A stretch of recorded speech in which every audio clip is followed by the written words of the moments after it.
दोस्तों, जैसे कि हमारा जो next exam paper number 4 taxation का आ रहा है, आप सभी को पता है कि उसका सिलेबस काफी ज्यादा है, क्योंकि हमने पूरा डीटी वाला पार्ट भी कवर करना होता है और जीएसटी वाला पार्ट भी कवर करना है, और टाइम है हमारे पास सिर्फ एक छुट्टी का, है ना।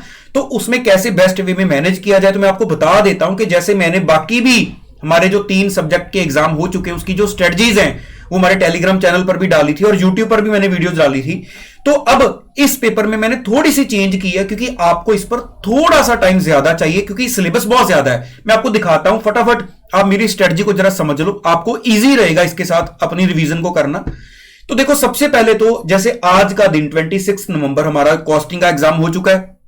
तो जैसे मैंने बाकी एग्जाम में बोला था आपको कि आज के दिन में आप बहुत ज्यादा कह लो कि टाइम नहीं डिवोट कर सकते, क्योंकि माइंड थका होता है। 3 पेपर देकर आप फ्री हुए हो, तो 8 से 12 वाला जो टाइम है वही हम यूज करेंगे।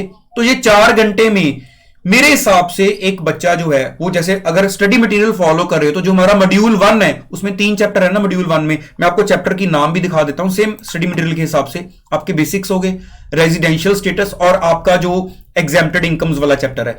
तो ये 3 चैप्टर अगर आप मतलब मींस मॉड्यूल 1 यहां पर कवर कर लो तो मेरे हिसाब से ये काफी सफिशिएंट होगा। हां, अगर किसी बच्चे की कैपेसिटी ज्यादा है, क्योंकि मैंने तो ये माना है कि 12 से 6 आप पूरी नींद लोगे, क्योंकि माइंड फ्रेश हो जाएगा। सुबह चाहे 1 घंटा पहले उठ लेना। तो अगर ये 3 चैप्टर कवर कर लो तो उस हिसाब से पहले देखो आपकी स्ट्रेटजी क्या बनती है। तो सुबह अगर आप 6 से 10, जैसे मैंने पहले भी स्ट्रेटजीज में आपको बताया था, 6 से 10 का आपका पहला स्लॉट आएगा स्टडी के लिए 4 घंटे का, ठीक है। फिर 10 से 2 का 4 घंटे का स्लॉट आएगा, फिर 2 से 6 आपका 4 घंटे का स्लॉट आएगा। तो आपको मैंने जो टाइम डिवोट किया है, तो 4 घंटे तो आपके आज यूज हुए, ठीक है। उसके बाद ये 4-4 घंटे मतलब कल शाम के 6 बजे तक आपका जो डीटी है वो कवर हो जाना चाहिए। तो इस हिसाब से आपका 4 घंटे का आज का शेड्यूल आया, और उसके बाद आपका ये 4-4 घंटे के 3 आपके जो ब्लॉक्स हैं वो कल के लिए आ रहे हैं, और ये मिलाकर आपके जो 16 घंटे हैं वो मेरे हिसाब से आपके डीटी को डिवोट हो जाने हैं, ठीक है। तो अब 16 घंटे डीटी पर कैसे चलने हैं, तो 3 चैप्टर आपने आज कवर कर लिए। उसके बाद कल सुबह अगर हम 6 बजे लगते हैं, तो देखो आपका जो चैप्टर 4 है उसका जो पार्ट 1 है, जैसे आपका पहला हेड सैलरी है ना, उसके बाद आपका हाउस प्रॉपर्टी आ जाएगा दूसरा हेड, तीसरा हेड आपका बिजनेस प्रोफेशन वाला आ जाएगा। तो मैंने 4 घंटे रख दिए हैं कि आप 4 घंटे लगा लो, तो अपने ये 3 हेड अच्छे से कवर कर लो, क्योंकि पीजीबीपी काफी बड़ा हेड है, बच्चे नॉर्मली सैलरी पर भी काफी टाइम लगा देता है। तो 4 घंटे मैंने इसके लिए रखे हैं। उसके बाद 10 से 2 वाला जो स्लॉट है, 10 से 2 वाला स्लॉट, 10 से 2 वाले स्लॉट में देखो आपको पहले जो 2 घंटे है, क्योंकि 4 घंटे का पूरा स्लॉट है, जो पहले 2 घंटे हैं उनमें आपका जो हेड नंबर 4 और 5 मींस आपका कैपिटल गेन और आपका अदर सोर्स, पहले 2 घंटे में आप वो कवर करोगे। और उसके बाद जो नेक्स्ट 2 आवर्स हैं उसी 4 घंटे के स्लॉट में वो आपका चैप्टर नंबर 5, 6, 7, जिसमें आपका मैं आपको चैप्टर भी दिखा देता हूं आपके स्टडी मटेरियल के हिसाब से है। एक तो आपका चैप्टर आ जाएगा देखो क्लबिंग वाला, है ना, 5 नंबर। 6 नंबर चैप्टर आपका आ जाएगा जो सेट ऑफ कैरी फॉरवर्ड वाला है, और 7 नंबर आ गया आपका बड़ा चैप्टर डिडक्शंस वाला, क्योंकि वो मेरे ख्याल से कम 1 घंटा लेगा रिवीजन के लिए। और वो जो 5 और 6 है वो छोटे चैप्टर है, वो आप आधा घंटा लगाकर भी उनको कवर कर सकते हो। अब इसके बाद आपके मेरे हिसाब से 2 बजे तक चैप्टर नंबर 7 तक आप पहुंच चुके होंगे। उसके बाद हमारे पास बचे हैं चैप्टर नंबर 8 जो टोटल इनकम कैलकुलेट करने वाला, टैक्स कैलकुलेट करने वाला चैप्टर है। 9 नंबर चैप्टर आ गया आपका जो टीडीएस वाला, काफी बड़ा चैप्टर है। 10 नंबर आपका आ जाएगा वो रिटर्न्स फाइल करने वाला। तो इसके लिए देखो आपका 2 से 6 मैंने ब्लॉक तो पूरा 4 घंटे का रख दिया है, क्योंकि मुझे लग रहा है वैसे ये 4 घंटे का काम है नहीं, क्योंकि जो चैप्टर आपका 8 नंबर चैप्टर है टोटल इनकम वाला, नॉर्मली बच्चा उस पर ज्यादा टाइम नहीं डिवोट करता, क्योंकि उसमें आपने क्या देखना है, एक तो आपने एएमटी देखना होगा या मेन कैलकुलेशंस देखोगे कि टैक्स वगैरह कैसे कैलकुलेट करना है ना। मेन प्रोविजंस तो आपकी हेड्स के अंदर ही हो जाती हैं कवर। तो इसलिए यहां पर जो 4 घंटे हैं, अगर आपकी कहीं पर भी कोई चैप्टर को ज्यादा टाइम लग गया तो आप कोशिश करना ये 4 घंटे में आपका वो पेंडिंग काम भी हो जाए, अगर आपका किसी चैप्टर का पोर्शन पेंडिंग है, ताकि 6 बजे से ऊपर जो आपका टैक्सेशन का सब्जेक्ट है वो ना जाए, ठीक है। मतलब आपने यहां तक कल 6 बजे तक टैक्स को क्लोज करना है हर हालत में। क्यों, वो भी मैं आपको बताता हूं। अभी देखो हमारा सारा जीएसटी पड़ा हुआ है, तो 6 से 10 का जो स्लॉट है 4 घंटे का, यहां पर इस 4 घंटे में देखो मैंने लिखा हुआ है कि आप जीएसटी का जो मॉड्यूल 1 है चैप्टर नंबर 1 to 5, अब इसमें सारे बच्चों को पता है चैप्टर नंबर 1 तो छोटा सा ही चैप्टर है ना, 15 मिनट में भी हो जाता है, 10-15 मिनट में।